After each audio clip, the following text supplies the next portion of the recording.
Trade and tariffs, again, moving the markets. That's just the story right now. And you can just see this right in the sectors and what's been going on here. I just want to show you the futures, though, before we go.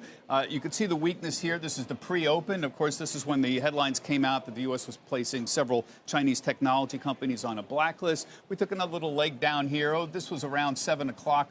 Or so. You see that move to the downside. There were some vague headlines about possibly seeking again to limit investment in China by the U.S. into a U.S. From U.S. government pension funds. So 2 legs down here, and as you can see the weak opening that we've had right here. The sectors that are weak, it's the usual cyclical groups. This is a very predictable list of companies that move on trade headlines. Banks down as yield moves down, transports, industrials, which is a larger part of the transports, retailers, all lower, general, all these predictable moves here when trade becomes dominant.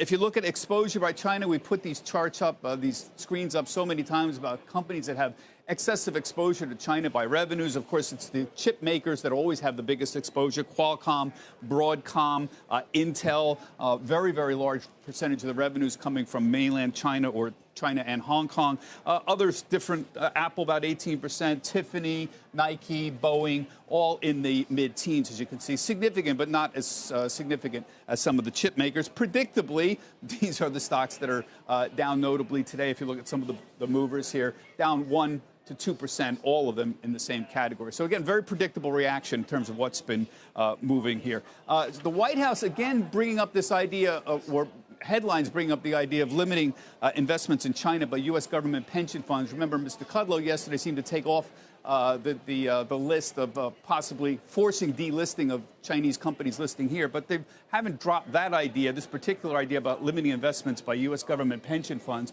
And there's 2 basic arguments here that are being made. Number one, China provides way too much support to its industries over there. And number 2, they don't follow U.S. accounting standards. Well, this is all true, but remember, to a large extent, many countries around the world provide support to their local companies. And also, U.S. accounting standards are generally not used around the world. Even French companies that list here use French accounting standards. So could the accounting standards around the world stand improvement? You're darn right they could. I'm certainly in favor of that. But remember, nobody's using U.S. listing accounting standards generally. You have to be accredited to a global accounting organization. As long as you do that, you meet those listing standards here. If you take a look at what this is really about, this is sort of an assault on the whole methodology about doing global listings. If you look, the U.S. is about 56% of the market capitalization of the world, Japan 7%, Hong Kong's about 4%, France, UK, also smaller numbers. You notice mainland China is not on here. That's because the listing is very, very small,